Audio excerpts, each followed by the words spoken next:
Hay un tipo especial de dolor que surge cuando quien duda de ti es la misma persona que te crió, no es rabia, ni siquiera es conmoción, es simplemente ese dolor hueco de darte cuenta de que el amor nunca fue lo mismo que el respeto.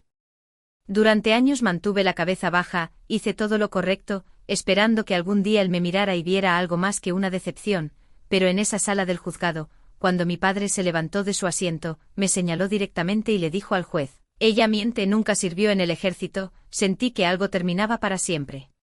No era nuestra relación, que llevaba años muriendo, era mi silencio, porque en ese momento supe que la hija que él creía poder romper ya no existía y el hombre que me enseñó sobre el honor estaba a punto de aprender lo que eso significa realmente. Nunca pensé que la primera voz en acusarme vendría del hombre que me enseñó a hablar. La sala del juzgado en las afueras de Madrid se sentía más fría de lo que debería, ese tipo de frío que no viene del aire acondicionado, sino de la gente sentada demasiado quieta esperando que ocurra algo cruel. Los bancos de madera crujían bajo el peso de la curiosidad de los vecinos del pueblo, cada ojo se volvía hacia el frente donde mi padre, Manuel Torres, estaba de pie con la barbilla alta y los hombros cuadrados, como si estuviera de vuelta en la iglesia a punto de soltar una verdad que creía que le pertenecía. Me señaló, su voz no tembló al decir: «Ella nunca sirvió un solo día en el ejército del aire, se lo inventó todo», y cada palabra golpeó con la precisión de un martillo. El abogado a su lado, que alguna vez fue un amigo de la familia que solía comer en nuestra mesa, asintió como si acabara de escuchar las sagradas escrituras. El juez miró el expediente ante él con una expresión ilegible. Yo no me moví, mis manos permanecieron entrelazadas alrededor del anillo de plata grabado con dos pequeñas alas, el mismo que había llevado durante años como recordatorio de algo simple y limpio: propósito.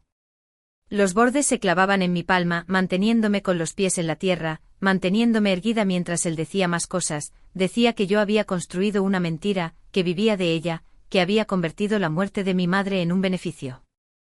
«Mi hija mintió sobre servir a este país», dijo, y ese fue el momento en que todo dentro de mí se quedó en silencio, no entumecido, solo tranquilo, como si el sonido se hubiera retirado a un rincón lejano de la habitación dejándome sola con el eco de mi propio pulso.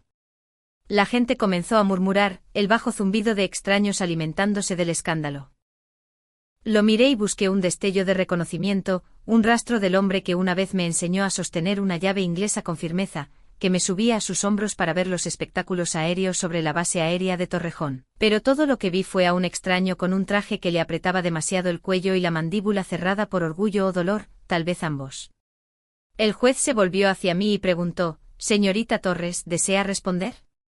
Sentí cada palabra que quería salir, años de resistencia silenciosa presionando contra mis dientes, pero sabía que si abría la boca no saldría la razón, saldría todo lo demás. «Hoy no, señoría», respondí. Él asintió una vez y el sonido de su mazo siguió agudo, final, resonando en las paredes como una pequeña explosión. Sesión terminada. La sala comenzó a vaciarse, pies arrastrándose, susurros elevándose. Yo me quedé sentada mientras el anillo se clavaba más profundo en mi piel y sobre la mesa frente a mí yacía mi tarjeta de identificación militar, ligeramente doblada por los años de estar guardada en una cartera que ya rara vez abría. La luz fluorescente parpadeaba arriba, lanzando reflejos apagados sobre el laminado, y en algún lugar entre el golpe del juez y el chirrido de la última puerta cerrándose me di cuenta de que algo había cambiado, no en él, sino en mí. Durante mucho tiempo me había dicho a mí misma que todavía había un puente entre nosotros, frágil tal vez, pero en pie, que debajo de su decepción y su silencio había amor enterrado lo suficientemente profundo como para sobrevivir al daño. Pero cuando dijo esas palabras frente a todos no solo quemó el puente, se dio la vuelta y vio cómo caía. Me senté allí hasta que la secretaria comenzó a apilar papeles en montones ordenados, sus tacones resonando por el suelo, un sonido que me recordaba a un metrónomo marcando el tiempo entre lo que solía ser y lo que vendría después. Fuera de las ventanas el cielo sobre la sierra de Guadarrama era de un gris apagado, un solo rayo de sol atravesó las nubes y aterrizó en el emblema de metal de mi anillo, brilló por un segundo y pensé en todas las veces que me había aferrado a la fe en él, fe en que si me quedaba callada, si era paciente él finalmente me vería por quien yo era, pero ahora veía lo que esa paciencia me había costado. Cuando el alguacil llamó mi nombre me levanté, me alisé la chaqueta y obligué a mis piernas a moverse. El sonido de mis botas contra las baldosas era lo único que me impedía colapsar. Al llegar a la puerta me volví una vez más, mi padre todavía estaba allí recogiendo sus papeles con el abogado, sin mirarme, ni siquiera por accidente. Esperé a que levantara la vista, no lo hizo. Ese fue el momento en que el peso de los años se asentó, todos los pequeños cortes de su desaprobación, los despidos silenciosos, la forma en que nunca preguntó cómo había sobrevivido a las cosas que viví, cada uno sumándose hasta ahora. Cuando finalmente convirtió esas dudas privadas en una acusación pública, el aire en la sala todavía olía a polvo y barniz viejo en algún lugar sobre mí. El ventilador de techo giraba lento removiendo el mismo aire viciado que había estado respirando desde la infancia. Como llegamos aquí, el pensamiento vino sin invitación, surgiendo como un susurro que no podía silenciar, sin respuesta, solo el eco de esa pregunta extendiéndose en mi mente. Salí al aire fino de la sierra, el frío mordiendo más fuerte de lo que recordaba, y por primera vez en años no sentí el impulso de explicarme, de arreglarlo, de hacerle entender. Había pasado demasiado tiempo creyendo que el silencio era la forma de sobrevivirlo, pero ahora sabía que el silencio era lo que construía la jaula y yo había terminado de ser lo suficientemente pequeña como para caber dentro de ella. Lo que él no sabía, lo que nadie en esa sala sabía, era que la verdad que intentó enterrar ya había comenzado a moverse y cuando se levantara no pediría permiso. Crecí a la sombra de las montañas, donde los inviernos duraban demasiado y el sonido de los motores a reacción de la base cercana era lo más parecido que teníamos a un latido del corazón. El pueblo olía a aceite y hierro, hombres con chaquetas pesadas y mujeres que trabajaban el doble para ser escuchadas la mitad. Mi padre pertenecía a ese ritmo. Era mecánico de vehículos civiles contratado por el ejército, un hombre que confiaba más en el metal que en las personas, en el orden más que en la emoción. Sus manos siempre estaban ennegrecidas de grasa, sus nudillos agrietados y llenos de cicatrices, su silencio confundido con fuerza. Creía que el mundo funcionaba con reglas y que los hombres eran los destinados a hacerlas cumplir. Mi madre Elena no encajaba en su molde, trabajaba como bibliotecaria en el centro cultural, pequeña, de voz suave e infinitamente paciente, mientras él adoraba tornillos y llaves dinamométricas, ella amaba las palabras. Ella deslizaba libros en mis manos cuando él no miraba, libros sobre vuelos espaciales, aerodinámica, la historia de la aviación. No tienes que estar construida como tu padre para pertenecer al cielo, susurraba. La mayoría de las tardes yo me colaba en el taller mientras él trabajaba, fingiendo buscarle herramientas solo para poder estar cerca del olor a combustible y acero, trazaba mis dedos sobre las entrañas abiertas de un motor que estaba reconstruyendo, fascinada por la forma en que todo se conectaba. Él levantaba la vista, se limpiaba las manos en un trapo y sonreía con sorna: te romperás las uñas, no arreglarás el mundo. Yo no respondía, aprendí temprano que el silencio lo incomodaba más que el desafío, pero esas palabras, mitad insulto mitad profecía, encendieron algo en mí. A los 19 años me alisté no por rebeldía, ni siquiera por patriotismo, era el único idioma que me quedaba para demostrarle que estaba equivocado. El día que me fui me paré en el porche con mi petate esperando a que él saliera, a que dijera algo, cualquier cosa, pero nunca lo hizo, la puerta permaneció cerrada. Mamá me llevó a la estación de autobuses, llevaba su jersey de los domingos, su rostro pálido pero orgulloso. Cuando los instructores llamaron nuestros nombres uno por uno, me volví y la vi sosteniendo un pequeño ramo de claveles medio marchitos comprados en la gasolinera de camino, lo agitó como si fuera una bandera. Le devolví el saludo y me tragué el nudo en la garganta. La instrucción básica me despojó de todo, la comodidad, el sueño, las excusas. Yo era una de las 3 mujeres en mi unidad, el aire olía a sudor y gasóleo y cada orden se ladraba como si el volumen mismo pudiera medir mi valía. Pero aprendí rápido, aprendí a moverme más rápido, a hablar menos, a escuchar más, a ocupar espacio sin pedir disculpas por ello. Cuando me enviaron a operaciones de radar encontré mi ritmo, el zumbido de las máquinas, el siseo de la estática, la voz al otro lado de las comunicaciones, ese era mi mundo, números, coordenadas, rutas de vuelo. No era glamuroso pero importaba, aprendías a confiar en tus instrumentos más que en tus instintos. Luego vino la misión en el Pacífico, un tifón de categoría 5 arrasó la zona como un monstruo sin nombre, las pistas se inundaron, las comunicaciones cayeron, los aviones quedaron dispersos en el cielo buscando algún lugar donde aterrizar. La luz parpadeó y luego murió por completo, así que cambiamos a generadores de respaldo. Durante 18 horas seguidas manejé la consola, empapada en sudor y miedo, guiando aviones de carga hacia tiras de hormigón que apenas se mantenían unidas. Cada voz en esa frecuencia sonaba igual, desesperada, rota, humana, y yo seguía hablando, tranquila, precisa. Eco 7, mantenga el rumbo, Eco 7, tiene vía libre para descender. Al amanecer, 24 personas estaban vivas que no deberían haberlo estado. Cuando pasó la tormenta, el comandante me llamó a su tienda, me entregó una nota escrita a mano y una mención, con postura sobresaliente bajo condiciones críticas, luego dijo casi casualmente: «Te has ganado tu indicativo, Eco 7». No era una medalla, pero para mí lo era todo. Meses después, cuando terminó mi servicio, volé a casa con esa nota doblada en mi bolsillo y la sensación, tonta tal vez, de que mi padre finalmente me vería como algo más que una niña jugando con herramientas. El viaje desde el aeropuerto se hizo eterno, el cielo sobre la sierra era nítido y azul, las montañas todavía cubiertas de nieve. Cuando entré en la casa, él estaba en el taller como siempre, con los codos hundidos en el bloque de un motor. Me quedé allí un momento antes de dejar el pequeño pin de plata, el que llevaba mi indicativo, en el banco de trabajo a su lado. Lo miró luego a mí. «Tú arreglabas aviones, no personas», dijo con frialdad, «no te llames veterana». Recuerdo reírme, pero no era humor, era incredulidad. Había pasado años persiguiendo su aprobación y él la desmanteló en un solo suspiro, como otra pieza rota que no tenía la paciencia de reparar. Recogí el pin, lo deslicé de nuevo en mi bolsillo y me dije que no me importaba, pero la verdad es que sí, cada palabra que dijo ese día vivió bajo mi piel.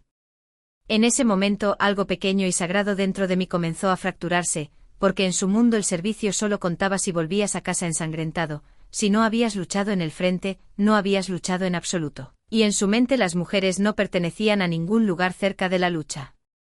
Llevé sus palabras conmigo como metralla, no visible, no fatal, pero lo suficientemente profunda como para recordarme cada día que no importaba cuánto lo intentara, él nunca me vería como suficiente. No lo sabía entonces, pero esa misión, Eco 7, estaba clasificada, no aparecería en ningún registro público, la carta de encomio, los registros, las cintas, todo sellado bajo autorización del Ministerio de Defensa, lo que significaba que un día, cuando alguien intentara borrarme, encontrarían la apertura perfecta, y mi padre, el hombre que una vez dijo que creía en el honor por encima de todo, sería el primero en aprovecharla. 8 años de servicio terminaron con un apretón de manos, una bandera doblada y un certificado que decía baja honorable. Se suponía que significaba que había hecho lo suficiente para poder volver a casa y construir algo estable. Encontré un pequeño apartamento cerca de Alcalá y comencé a enseñar mantenimiento de aeronaves en un centro de formación profesional. Mis alumnos eran en su mayoría chicos que habían crecido alrededor de motores como yo, hijos de mecánicos, hijas de aviadores, todos persiguiendo una versión del vuelo que pudieran tocar con sus manos. La vida era tranquila, predecible, aprendí a llenar el silencio con trabajo, a sonreír lo suficiente para parecer satisfecha. Por un tiempo creí que eso era suficiente hasta la llamada telefónica que lo destrozó todo. Mamá se había ido, cáncer de pulmón. No se sintió real hasta que vi la nieve. El día del funeral el pueblo estaba cubierto de blanco, una especie de pureza cruel que hacía que todo pareciera intacto, incluso el dolor. Gente de la biblioteca vino, vecinos también, pero todo lo que yo podía ver era su silla junto al ataúd, vacía. Mi padre no habló durante todo el servicio, permaneció de pie con las manos cruzadas a la espalda, la mandíbula cerrada, mirando al frente. Cuando el cura nos invitó a decir algo pensé que tal vez, solo tal vez, él contaría una historia, una de esas pequeñas que solo un marido podría contar, pero no lo hizo. Cuando fue mi turno apenas pude manejar una frase. Ella me enseñó a leer el cielo, dije, y luego me detuve porque mi voz se quebró. Después del entierro todos volvieron a sus coches, él no me miró, ni siquiera asintió. El silencio que siempre había vivido entre nosotros ahora se sentía permanente, como cemento secándose alrededor de todo lo que nunca nos habíamos dicho. Pasaron semanas en un borrón de papeleo. Una tarde el abogado de la familia me llamó a su oficina. El calefactor zumbaba débilmente contra el frío del invierno mientras me entregaba el testamento. Mamá había dejado la casa y una modesta cuenta de ahorros, mi nombre estaba en ambos. Ella había abierto esa cuenta años antes cuando me uní al servicio. Cada mes enviaba dinero a casa para sus tratamientos y cada mes ella se negaba a gastar un céntimo hasta que se fue. No sabía si llorar o maldecirla por guardarlo. Unos días después llegó una carta del ministerio a mi buzón, aprobación del beneficio de cuidador, un pequeño estipendio otorgado a los miembros del servicio que habían cuidado a un familiar con una enfermedad terminal. No era mucho, pero se sentía como un reconocimiento, el tipo que no venía de medallas o aplausos. Esa noche puse la carta sobre la mesa de la cocina, el papel todavía estaba crujiente, la tinta nítida, la dejé allí para que mi padre la leyera cuando pasara.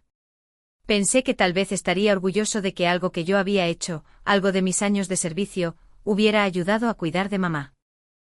Llegó una hora después, sus botas dejando rastros de nieve en las baldosas. Le hablé de la carta, de lo que significaba, escuchó en silencio, apretando la mandíbula, con los ojos escaneando la página, luego golpeó la mesa con la mano, agarró la carta y la tiró al suelo. Así que eso es lo que haces ahora, dijo con la voz áspera, ¿usar tu servicio para cobrar cheques de tu madre muerta? Las palabras golpearon más fuerte que cualquier orden que hubiera recibido jamás. Me agaché, recogí el papel, estaba ligeramente rasgado en el borde, una esquina manchada con grasa de su mano. Traté de hablar para explicar, pero mi garganta se cerró alrededor de las palabras. Él salió sin mirar atrás, la puerta principal se cerró de golpe y el sonido resonó en la cocina como un veredicto. Esa noche no pude dormir, me senté en el sofá con la carta en mi regazo, la nieve afuera brillando bajo la luz del porche, el mundo estaba quieto, pero podía sentir algo moviéndose bajo mis costillas, un ardor lento, el comienzo de algo que aún no podía nombrar. Un mes después llegó un sobre del juzgado, era delgado, casi ingrávido, lo abrí sin esperar nada más que otro formulario legal sobre el patrimonio de mamá, pero no lo era. Dentro había una notificación de demanda, mi padre había presentado una reclamación, representación fraudulenta del estatus de veterano para ganancia financiera personal. Miré las palabras hasta que se desenfocaron, debajo de las acusaciones escritas a máquina, una pequeña sección enumeraba la información de contacto del demandante, ahí estaba, Manuel Torres, Talleres Torres. Durante mucho tiempo me quedé sentada allí, con el papel temblando entre mis dedos, el radiador chasqueaba suavemente detrás de mí y en algún lugar a lo lejos una máquina quitanieves raspaba la carretera. El mundo seguía adelante inconsciente de que el mío acababa de colapsar. No se trataba de dinero, nunca lo había sido, se trataba de pruebas, de control, de la versión de mí que él necesitaba que existiera para que él se mantuviera entero. Traté de decirme a mí misma que no podía ser él, que tal vez alguien más lo había empujado a hacerlo, pero sabía que no era así, había visto esa mirada antes, la misma de hace años cuando le mostré el pin del Ejército del Aire. Cuando me dijo que no me llamara veterana, doblé la carta con cuidado, la deslicé de nuevo en el sobre y la puse sobre la encimera, mis manos no dejaban de temblar. Esa noche encontré la vieja Biblia familiar en la estantería, la que mamá solía guardar bajo el cajón de los delantales, había garabateado notas dentro, recetas, recordatorios, trozos de esperanza. En una de las páginas traseras con su letra redonda, encontré una línea que nunca había notado antes, sé amable incluso cuando te cueste. Cerré el libro, lo presioné contra mi pecho y me di cuenta de cuánto le había costado esa amabilidad a ella, cuánto me estaba costando a mí ahora. Pensé en mi padre sentado en algún lugar al otro lado del pueblo, probablemente en la misma mesa de la cocina, el mismo silencio entre nosotros, convenciéndose a sí mismo de que tenía razón, de que estaba protegiendo su memoria o castigándome por algo que no podía perdonarse a sí mismo. Quería odiarlo, realmente quería, pero el odio requiere espacio y no me quedaba ninguno. Todo lo que tenía era incredulidad de que un hombre pudiera derribar a su propia sangre solo para mantener su orgullo en pie. Fui a la ventana, miré la nieve que aún caía bajo la farola y susurré a nadie, «Ya te has llevado suficiente, papá, no te lleves esto también». Pero en el fondo sabía que ya lo había hecho, y de lo que ninguno de los dos nos dábamos cuenta todavía era que esto, ese único acto de traición, sería lo que lo cambiaría todo. No fue la enfermedad que mató a mi madre lo que rompió nuestra familia, fue el silencio que la siguió, el tipo que espera años su turno para destruir algo más. Pensé que había aprendido a vivir con la duda, era algo que había llevado desde la infancia, tranquila, invisible, como ruido de fondo, pero nada te prepara para el tipo de silencio que proviene de un sistema borrando tu vida una línea a la vez. La primera vez que lo vi pensé que era un error informático, en el portal del ministerio bajo el historial de servicio, mi pantalla parpadeó 2 veces antes de establecerse en un resumen breve y estéril, historial de servicio 2005 a 2012, sin despliegue activo confirmado. Me desplacé hacia abajo una y otra vez esperando que algo cargara, un archivo perdido, una pestaña oculta, cualquier cosa, pero los 2 años que más importaban, los años que había servido bajo el indicativo ECO 7, habían desaparecido. Actualicé la página hasta que el cursor dejó de parpadear, como si la propia base de datos hubiera decidido que mi servicio no existía. Mi corazón latía lento y pesado, como si algo se estuviera desmoronando dentro de mí y solo estuviera esperando escuchar el sonido. A la mañana siguiente conduje hasta la oficina de la administración militar en el centro, la sala de espera olía a café quemado y aire reciclado, las paredes cubiertas de carteles descoloridos sobre beneficios para veteranos. Cuando llamaron mi número, me senté frente a una funcionaria de mediana edad con ojos cansados, tecleó rápidamente y luego frunció el ceño.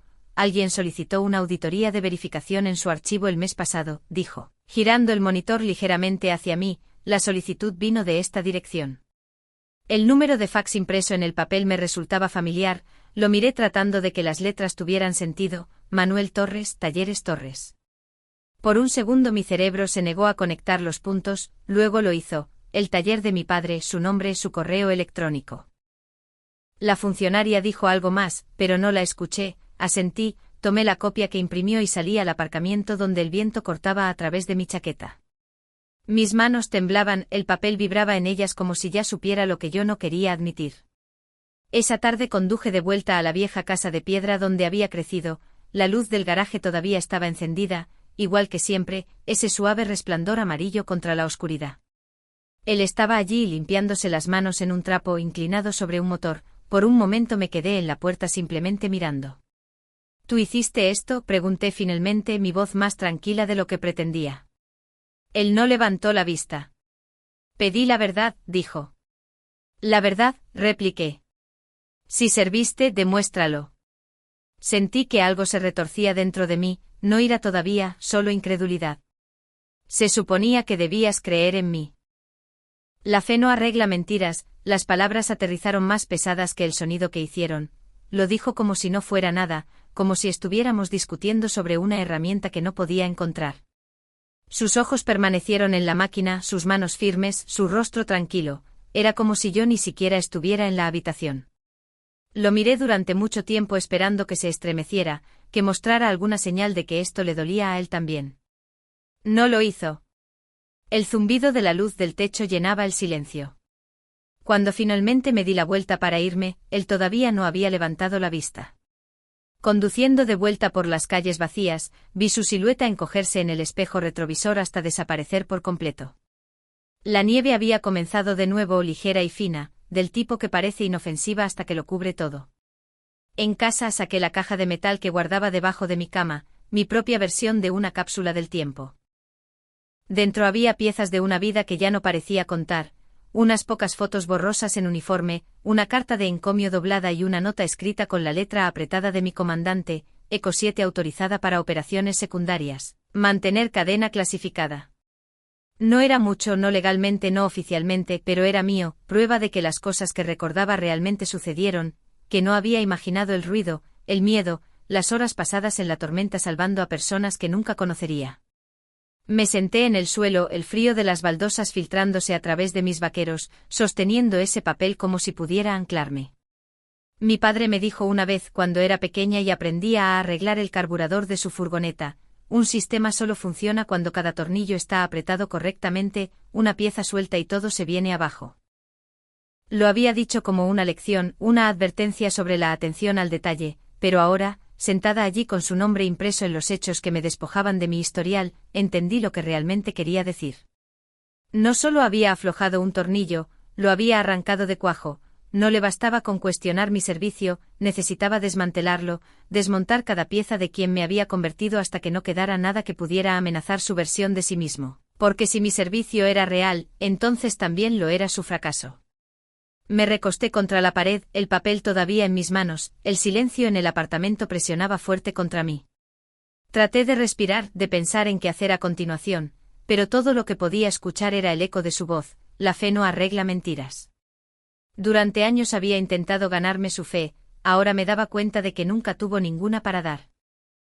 Afuera el viento se levantó silbando a través de las grietas en el marco de la ventana, miré el tenue reflejo de mí misma en el cristal, los ojos cansados, la mandíbula obstinada, y me pregunté cuándo había empezado a parecerme más a él. Me dije que no llorara, que había vivido tormentas peores que esta, que un trozo de papeleo perdido no podía deshacer lo que yo había hecho, pero no era el registro perdido lo que me rompía, era saber que la persona que debería haberme defendido había elegido borrarme en su lugar. Para cuando apagué la luz y me metí en la cama, sabía que el sueño no vendría, mi mente seguía dando vueltas a una verdad, una que no podía sacudirme. Él no necesitaba pruebas de que yo había mentido, necesitaba pruebas de que yo había fallado. Y la parte más cruel era saber que finalmente lo había conseguido, no porque yo fuera culpable, sino porque él decidió que lo era. El mismo hombre que me enseñó a mantener firmes mis manos mientras arreglaba un tornillo suelto acababa de desmantelar lo último que nos mantenía unidos.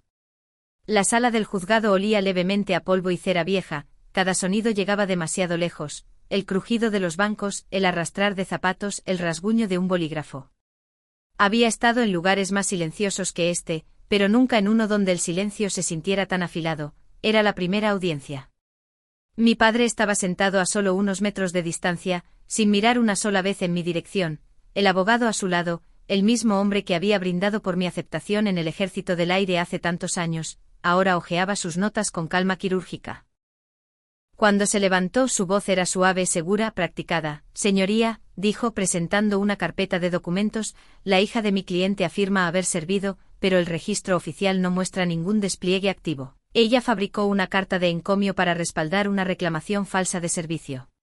Las palabras quedaron en el aire como humo, la galería murmuró, algunas personas se inclinaron hacia adelante, podía escuchar mi propio pulso en mis oídos. Me levanté lentamente, mi voz más firme que mi corazón. No puedo presentar los registros de despliegue, están sellados bajo clasificación del Ministerio de Defensa. Por un momento el juez simplemente me miró con el ceño fruncido.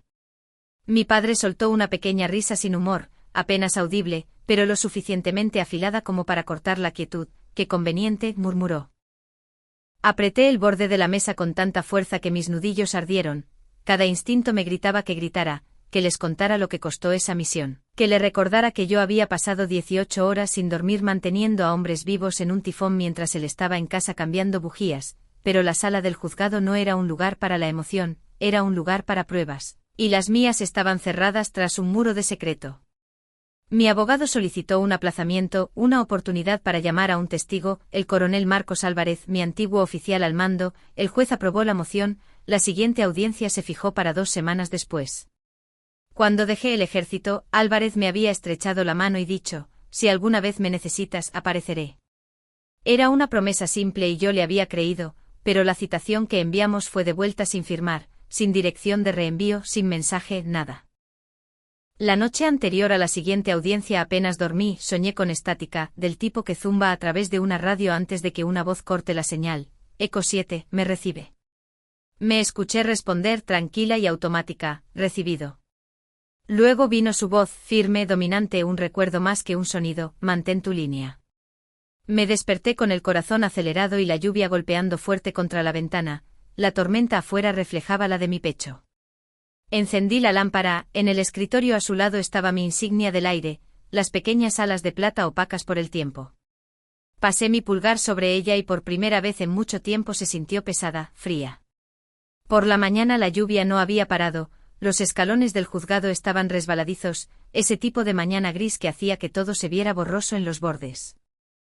Dentro esperaban las mismas caras, el juez, los abogados, la misma galería de extraños que habían venido a presenciar cómo una familia se destrozaba a sí misma. La última fila estaba vacía, ni coronel Álvarez, ni carta, ni milagro. Cuando el juez llamó al orden la sesión, ya sabía cómo iría esto. El abogado de mi padre expuso sus argumentos con la confianza de un hombre que ya había ganado, se movió a través de cada papel como si estuviera dirigiendo una orquesta, acusación tras acusación, pulidas y ensayadas.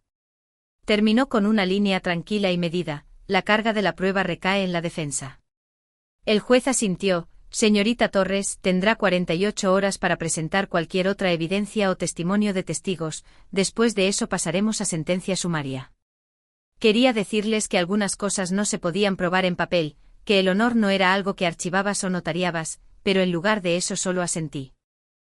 La mano de mi abogado rozó la mía, un recordatorio silencioso para mantener la compostura. Cuando terminó, recogí mis documentos y salí ignorando las miradas curiosas de la galería. Mi padre todavía estaba sentado cuando pasé junto a él, con la cabeza baja mientras barajaba papeles en un montón ordenado. Esperé a que levantara la vista, pero no lo hizo. Afuera la lluvia golpeaba más fuerte, empapó mi abrigo antes de que llegara al final de los escalones del juzgado, el frío mordía mi piel, pero seguí caminando, cada paso resonando en la piedra como un pequeño desafío. En algún lugar detrás de mí se abrió una puerta, señorita Torres. La voz era débil, casi perdida por la lluvia. Me giré el corazón dando un vuelco esperando, deseando verlo a él, al coronel Álvarez, tal vez llegando demasiado tarde pero llegando, pero solo había un hombre con un abrigo oscuro al final del pasillo, su rostro oculto por el ala de su sombrero. Se detuvo como decidiendo si acercarse, luego se dio la vuelta y desapareció por el pasillo. Esperé allí un largo momento mirando tras él hasta que la puerta se cerró de nuevo, luego caminé hacia mi coche con el agua goteando de mi pelo, mis manos temblando mientras buscaba las llaves. Cuando finalmente me senté dentro, el sonido de la lluvia contra el parabrisas se hizo más fuerte ahogando todo lo demás, presioné mi frente contra el volante y dejé que la quietud se asentara. Hay momentos en que incluso el dolor se siente demasiado grande para las lágrimas, este fue uno de ellos. En algún lugar ahí fuera mi registro había desaparecido, mi testigo se había desvanecido, mi padre me había convertido en una enemiga y la única persona que quedaba para defenderme era yo misma. Aún así, mientras los limpiaparabrisas iban y venían, me sorprendí susurrando en el coche vacío las mismas palabras que una vez hablé en la estática: mantén tu línea. La tormenta afuera no amainó, yo tampoco. 2 semanas después comenzó la audiencia final. La sala estaba desbordada, cada banco ocupado, cada rincón lleno de rostros curiosos, podía sentir el zumbido de la anticipación antes de que se dijera una palabra. Los periodistas esperaban con sus cámaras listas, la fábrica de rumores del pueblo ya había convertido mi vida en un espectáculo, el titular bien podría haberse escrito solo: mujer local acusada por su propio padre de valor robado. Había elegido usar mi viejo uniforme, la tela azul se había desvanecido, los pliegues más suaves por los años doblado, pero lo planché hasta que cada costura estuvo recta, la insignia de plata brillaba bajo las luces del juzgado. No llevé las medallas, no necesitaba hacerlo, no había venido a probar que era heroica, solo honesta. Cuando el alguacil llamó al orden la sesión, el juez Romero golpeó su mazo una vez: procedamos, dijo, y el aire pareció tensarse. El abogado de mi padre se levantó, su tono era tranquilo, seguro, ese tipo de compostura practicada que hacía que la verdad sonara como una actuación. Señoría, la defensa aún no ha proporcionado pruebas verificables de despliegue activo. La carga de la prueba recae completamente en la señorita Torres. Me puse de pie, entregué mis documentos, mi identificación militar, mis evaluaciones de entrenamiento, mis papeles de baja honorable. Él los hojeó con una leve sonrisa burlona, como si el resultado ya hubiera sido escrito. Todavía nada que verifique el despliegue, dijo cerrando la carpeta con un suave chasquido. Mi padre estaba sentado en la primera fila, con los brazos cruzados, su expresión en blanco pero su postura rígida. Lo miré no con ira esta vez, sino con el dolor silencioso que viene de ver finalmente a alguien exactamente como es. Papá, pregunté suavemente, ¿realmente crees que mentiría sobre haber servido? Me miró a los ojos por primera vez en toda la mañana: creo en lo que veo, y no veo pruebas. Las palabras aterrizaron más fuerte que cualquier acusación. La habitación estaba lo suficientemente quieta como para escuchar el leve rodar de un bolígrafo cayendo de un escritorio y golpeando el suelo, incluso ese pequeño sonido pareció resonar. La mirada del juez Romero se movió de mí al secretario: si no hay testigos adicionales. La puerta en la parte trasera de la sala crujió al abrirse, la voz de un hombre rompió el silencio, profunda y firme: señoría, permiso para hablar como testigo experto. Todas las cabezas se giraron, una figura alta dio un paso adelante desde la multitud, hombros anchos, cabello plateado en las sienes, el porte inconfundible de alguien que había pasado décadas uniformado. Llevaba un maletín de cuero y una autoridad tranquila que hizo que los susurros murieran por sí solos. El juez arqueó una ceja: coronel, no estaba en la lista de testigos. El hombre se acercó al estrado, sacando una tarjeta de identificación de su chaqueta: coronel Marcos Álvarez, Ejército del Aire, retirado. Por un momento olvidé cómo respirar, no lo había visto en años, no desde el Pacífico, no desde la noche en que salvamos esos aviones de la tormenta. No, señor, continuó, no estaba en la lista, pero traigo evidencia que el tribunal no ha visto. Mi padre se levantó abruptamente: esto es absurdo, no tiene derecho. El mazo del juez Romero bajó con fuerza: señor Torres, siéntese o haré que lo desalojen.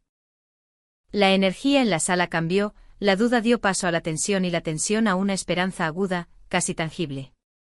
El coronel Álvarez abrió su maletín y sacó una carpeta gruesa encuadernada con una cubierta roja estampada con un solo encabezado en negrita: Liberación clasificada, Refugio del Pacífico. La colocó cuidadosamente en el banco del juez. La sargento Bella Torres, indicativo ECO 7, fue desplegada bajo la Operación Refugio del Pacífico, una misión de ayuda humanitaria clasificada bajo protección del Ministerio de Defensa hasta este año. Por un segundo no pude moverme, mi mente reprodujo la tormenta, las frenéticas llamadas de radio, las caras que nunca olvidé, todo volvió de golpe, las 18 horas que me habían definido, ahora reducidas a un solo documento que a nadie se le había permitido ver hasta ahora. La galería estalló en susurros, el abogado de mi padre se apresuró a recuperarse, su voz más aguda que antes: necesitamos verificación de autenticidad. El coronel Álvarez asintió una vez, imperturbable: aquí está la carta de encomio firmada, copia original, y una nota manuscrita del comandante de la misión confirmando sus acciones. Colocó ambas sobre la mesa ante el juez, el papel crujió como un trueno en el silencio. El juez Romero estudió los documentos cuidadosamente, con los ojos entrecerrados mientras leía. Cuando volvió a levantar la vista, la duda en su rostro había desaparecido, pero Álvarez no había terminado.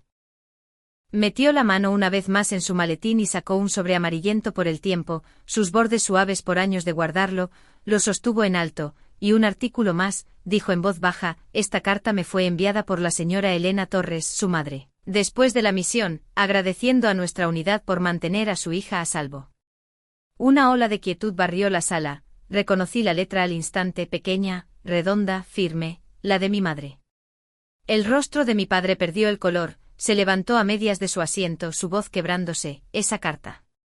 Suficiente, señor Torres, advirtió el juez, un estallido más y será escoltado fuera. El coronel Álvarez dobló la carta cuidadosamente y la puso frente a mí, sus ojos se suavizaron, ella se ganó su lugar.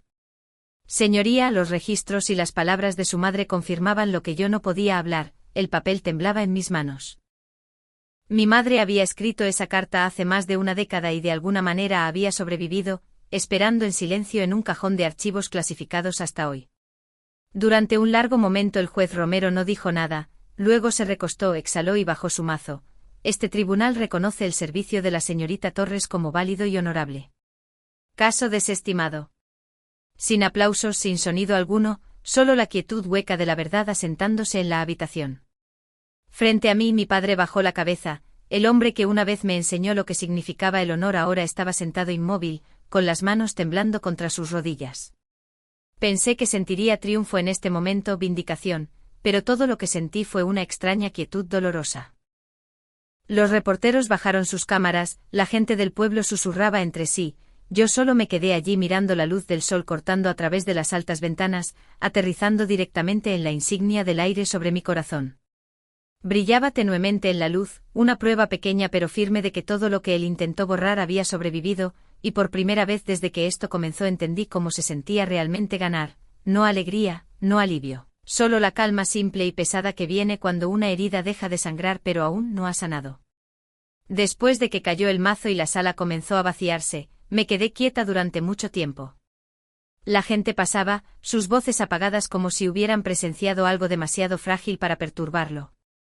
Finalmente el secretario anunció un receso de 30 minutos para archivar los expedientes. Salí al pasillo agradecida por la tranquilidad. El corredor se extendía bajo luces fluorescentes parpadeantes, cada paso resonaba débilmente contra las baldosas, un ritmo extraño entre el agotamiento y la incredulidad. Todavía podía sentir el peso del veredicto en mi pecho como un latido que se negaba a calmarse.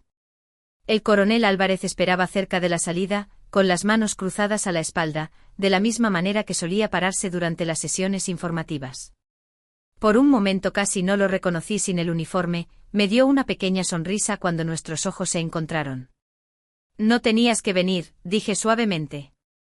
Sí tenía, respondió y la firmeza en su voz me ancló. La carta de tu madre me llegó justo antes de retirarme, me pidió que la guardara, dijo, algún día podrías necesitarla. Mi garganta se apretó, me mordí el labio para no llorar. Pensé que me habías olvidado. Él negó con la cabeza, nadie olvida a ECO 7. Algo en la forma en que lo dijo rompió cualquier muro que hubiera construido alrededor de mí misma. Durante años había llevado mi servicio sola, insegura de si siquiera contaba, escucharle decirlo como un hecho, como si mi nombre todavía significara algo. Lo hizo real de nuevo. Apoyó una mano en mi hombro, su agarre firme y cálido. Tu padre, dijo en voz baja, no es tu enemigo, es solo un hombre que nunca se perdonó a sí mismo. Tragué saliva con dificultad. ¿Crees que alguna vez me perdonará? Me miró con una gentileza que no necesitaba palabras. No necesita hacerlo, tú ya lo has perdonado al presentarte. Eso fue todo el momento en que sentí que algo cambiaba dentro de mí, no liberación, no alivio, solo comprensión. Por primera vez en meses no estaba enfadada, estaba simplemente cansada y libre. Cuando salía la luz del sol, una multitud se había reunido en los escalones del juzgado. Los reporteros empujaban micrófonos hacia mí, gritando preguntas que sonaban todas igual. Señorita Torres, ¿cómo se siente al ser vindicada? Hice una pausa, el ruido borrosándose en un largo zumbido. No se trata de vindicación, dije finalmente, se trata de recordar para qué servimos. Los flashes se dispararon cegándome por un segundo, me di la vuelta. Al otro lado de la calle vi a mi padre, no me estaba mirando, su mirada estaba fija en algún lugar en el suelo, sus hombros ligeramente encorvados, las manos enterradas profundamente en los bolsillos de su abrigo. El hombre que una vez se mantuvo más alto que nadie que conociera de repente parecía más pequeño, más callado, más viejo. Quería gritar para cruzar el espacio entre nosotros, pero mi garganta se cerró, él no levantó la vista y yo no me moví, solo nos quedamos allí separados por un solo tramo de carretera y años de malentendidos. Luego lentamente se dio la vuelta y se alejó, lo vi desaparecer entre la multitud de la tarde, su figura mezclándose con el movimiento de extraños.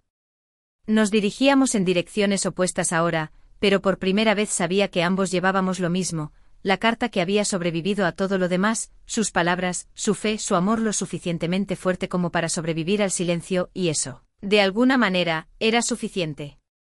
La lluvia comenzó como un susurro del tipo que apenas deja marca en tu abrigo hasta que te das cuenta de que estás empapada. Salí del juzgado al frío de principios de marzo, el viento de la sierra cortando a través de los escalones como una advertencia. Detrás de mí las voces se elevaban, reporteros gritando preguntas, cámaras disparando flashes, una docena de extraños tratando de capturar una historia que nunca entenderían realmente. Sus palabras se difuminaron en estática, todo lo que podía escuchar era mi latido, lento, constante, extraño en su calma. El caso había terminado, la verdad había hablado por sí misma, justicia, diría la gente, vindicación, cierre, pero ninguna de esas palabras se sentía real. El honor, una vez restaurado, se sentía más pesado de lo que recordaba, como una piedra que me habían obligado a cargar cuesta arriba solo para darme cuenta de que el peso no se levantaba al llegar a la cima. Me encontré caminando sin dirección hasta que terminé en la pequeña cafetería que a mi madre solía encantarle, todavía olía a madera de pino y canela, las mismas tazas astilladas alineadas en el estante trasero. Me senté en su mesa favorita, la que estaba junto a la ventana donde la luz golpeaba suave por las mañanas. La camarera me trajo una taza que no pedí, dejé que se quedara intacta, el vapor rizándose en el aire. Afuera la lluvia trazaba finos ríos por el cristal, desenfocando el mundo en formas y colores. En el reflejo vi a una mujer que acababa de ganar su caso, pero la cara que me devolvía la mirada no parecía victoriosa. Pensé en mi padre, en cómo se había sentado durante el veredicto, rígido, silencioso, imperturbable, como si quedarse quieto pudiera evitar que su orgullo colapsara. Nunca me miró ni una vez. Y de repente recordé otro día hace años, de pie con él en el espectáculo aéreo comarcal, no podía tener más de 12 años, él había señalado al cielo a una formación de aviones tallando estelas blancas a través del azul y dijo, ¿ves eso? Así es como se ve el servicio real. En ese entonces pensé que entendía lo que quería decir, ahora no estaba tan segura, porque yo había estado allí, dentro de ese cielo, había vivido en el rugido y el silencio de la radio, en el espacio entre el miedo y el deber. Yo había servido y de alguna manera todavía no era lo suficientemente real para él. Mi teléfono vibró contra la mesa, miré la pantalla por un momento antes de contestar. Es Dani, la voz de mi hermano temblaba, e incluso antes de que dijera las palabras lo supe, papá no está bien, su corazón le está dando problemas otra vez, no ha dicho una palabra desde el juicio. Presioné mi pulgar contra el borde de la taza, viendo cómo se calmaban las ondas en el café oscuro, el sonido de la lluvia llenaba el silencio entre nosotros. Sigue mirando la foto de mamá, añadió Dani en voz baja, tal vez deberías venir. Por un momento no pude respirar, ya no era ira lo que me llenaba, era algo más frío, más pesado, con forma de dolor pero no exactamente lo mismo. Está bien, dije finalmente iré. Cuando terminó la llamada me quedé sentada allí durante mucho tiempo, mis manos todavía sosteniendo el teléfono. Vi las luces del tráfico reflejarse en el pavimento mojado, rayas rojas y blancas cortando a través del gris. En la mesa a mi lado, mi insignia del aire atrapó el brillo de un coche que pasaba. El metal brilló por un breve segundo, brillante, afilado, casi hermoso, luego se desvaneció de nuevo en la sombra.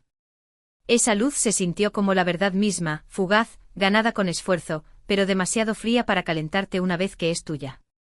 Dejé el café intacto, afuera la lluvia se había frenado a una llovizna.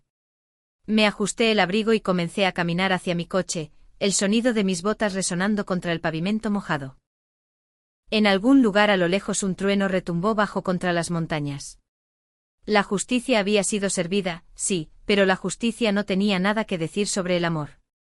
Y mientras conducía hacia el horizonte gris, la carretera serpenteando hacia la casa a la que juré que nunca volvería, me di cuenta de algo que no me había atrevido a admitir hasta entonces: a veces la victoria no trae silencio porque sea pacífica, trae silencio porque no queda nada que decir. Para cuando llegué a su casa la lluvia había parado, el aire de la noche traía ese olor frío y limpio que siempre viene después de una tormenta, como si el mundo hubiera sido enjuagado pero no renovado. La luz del porche todavía estaba encendida, parpadeando débilmente, lanzando sombras pálidas a través de los familiares escalones delanteros. Me quedé allí un momento con la mano flotando sobre la puerta antes de empujarla para abrirla. Dentro el aire estaba espeso de quietud, el tipo de quietud que no es pacífica, solo pesada. Podía escuchar el suave tic-tac del reloj en la pared, cada segundo estirándose un poco demasiado. Mi padre estaba sentado en su sillón desgastado frente a la pantalla oscura de la televisión. La luz de una sola lámpara atrapaba la plata en su cabello, pero sus ojos miraban a otro lugar completamente distinto. A su lado, en la mesa de café, una vieja caja de archivos estaba abierta, papeles derramándose como fantasmas. No levantó la vista cuando entré. Durante un rato yo tampoco hablé, solo observé el subir y bajar de sus hombros, el leve temblor en su mano descansando en el reposabrazos. Cuando finalmente habló, su voz salió áspera, casi rompiéndose con cada palabra. No mentí para hacerte daño, dijo, simplemente no podía soportarlo. ¿Soportar qué?, pregunté en voz baja. Él exhaló, el sonido más como derrota que como aliento. Cuando tenía tu edad solicité entrar en la escuela de técnicos del aire. Suspendí. Mi padre sirvió, mi hermano sirvió y yo arreglé coches. La admisión quedó en el aire, frágil y desnuda. Sentí que se me cerraba la garganta, las piezas comenzando a encajar de una manera que tenía un sentido cruel. Así que me castigaste por hacer lo que tú no pudiste. No me miró, solo siguió mirando al frente con los ojos brillando bajo la luz de la lámpara. Me dije a mí mismo que no serviste, porque si lo hiciste, significaba que yo era un cobarde. El silencio siguió el tiempo suficiente para hacer crujir la vieja casa. El viento presionaba contra las ventanas, pero incluso ese sonido se sentía cuidadoso, temeroso de interrumpir. Me hiciste daño, papá, dije finalmente, mi voz temblando más de lo que quería, pero ahora lo entiendo, no estabas tratando de borrarme, estabas tratando de borrar tu fracaso. Por primera vez sus ojos se encontraron con los míos, rojos, húmedos, desprotegidos. Había pasado años queriendo que me mirara de esa manera, y ahora que lo hacía, rompió algo dentro de mí. Tragó saliva con fuerza, los músculos de su mandíbula trabajando contra el peso del arrepentimiento. Te veo ahora, dijo suavemente, y lo siento. Alcanzó la caja de archivos a su lado sacando una fotografía, los bordes estaban deshilachados, los colores desvanecidos, era de mi graduación del aire, yo en uniforme, mi madre a mi lado, su sonrisa lo suficientemente brillante como para eclipsar el sol. Debajo de la foto había un sobreviejo amarillento y delgado, la letra de mi madre curvándose a través del frente, para mi hija, cuando necesite recordar quién es. Mis manos temblaban mientras lo desdoblaba, el papel era frágil, como si su voz pudiera desmoronarse si no era lo suficientemente gentil. Si algún día se cuestiona tu servicio, recuerda que el honor no necesita testigos, solo necesita la verdad. Si él duda de ti, es su miedo hablando, no su corazón. Para cuando llegué al final, la tinta se había borroso donde cayeron mis lágrimas. Ella escribió eso después de que te fuiste, dijo él en voz baja, lo encontré después de que falleciera, pero no pude obligarme a leerlo. Doblé la carta de nuevo a lo largo de sus viejos pliegues, luego extendí la mano a través del pequeño espacio entre nosotros. Su mano estaba fría, la piel áspera, familiar de una manera que dolía, la tomé de todos modos. Entonces leámosla juntos esta vez, dije. Él asintió, su agarre apretándose solo un poco. El reloj seguía haciendo tic-tac constante y lento mientras la lámpara arrojaba un suave resplandor dorado sobre nosotros. La habitación olía levemente a polvo y cera vieja, pero se sentía diferente ahora, más ligera de alguna manera. Dos manos, una que había condenado, una que había resistido, descansaban juntas sobre una sola hoja de papel que había sobrevivido tanto a la guerra como al silencio. Durante años la verdad entre nosotros había estado enterrada bajo el orgullo, la ira y el ruido de todo lo no dicho, pero en ese momento de quietud entendí algo que mi madre debía haber sabido todo el tiempo. El perdón no necesita ser dicho en voz alta para existir, solo necesita dos personas dispuestas a quedarse en la misma habitación el tiempo suficiente para encontrarlo. El viento afuera amainó, rozando suavemente contra la casa como para señalar su aprobación. Miré la carta de nuevo, sus palabras, simples, ciertas, inquebrantables, y me di cuenta de que no la había escrito solo para mí, era para él también, para ambos. Una confesión para una hija que dudaba de su valía y una misericordia para un hombre que nunca se perdonó a sí mismo. Por primera vez en años, el silencio entre nosotros no era algo de lo que escapar, era algo que guardar. La primavera llegó lentamente a la sierra ese año. Para cuando la nieve se derritió de los picos de Peñalara, el aire olía levemente a pino descongelado y aceite de motor de los pequeños hangares cerca del centro de formación. La vida se había asentado en algo estable de nuevo, tranquilo, pero ya no vacío. Cuando volví al trabajo, la primera mañana del nuevo semestre se sintió diferente, el aula zumbaba con conversaciones bajas y el arrastrar de sillas. La mayoría de mis estudiantes eran veteranos, hombres y mujeres jóvenes de mirada aguda que llevaban sus propias cicatrices bajo las mangas, podías verlo en la forma en que se sentaban, espalda recta, manos quietas, siempre listos para que algo saliera mal. Puse mis libros en el escritorio y luego coloqué cuidadosamente un pequeño marco de madera junto a ellos. Dentro estaba el pin de plata que una vez llevé a la batalla, Eco 7, ahora pulido y encerrado bajo cristal. Mi padre había construido el marco él mismo, las esquinas no eran perfectas, pero la artesanía era firme, segura. Cuando lo encontré por primera vez en mi puerta unas semanas antes no había ninguna nota adjunta. No necesitaba una, entendí lo que significaba. Algunas disculpas no vienen en palabras, vienen en el acto silencioso de poner algo roto de nuevo donde pertenece. Los estudiantes se calmaron cuando comencé, la luz de la mañana se derramaba a través de los altos ventanales cortando líneas de oro a través de los escritorios de metal. Afuera el tenue zumbido de los motores de los aviones subía y bajaba, un sonido que nunca había dejado de amar. Hoy les dije, vamos a hablar de responsabilidad.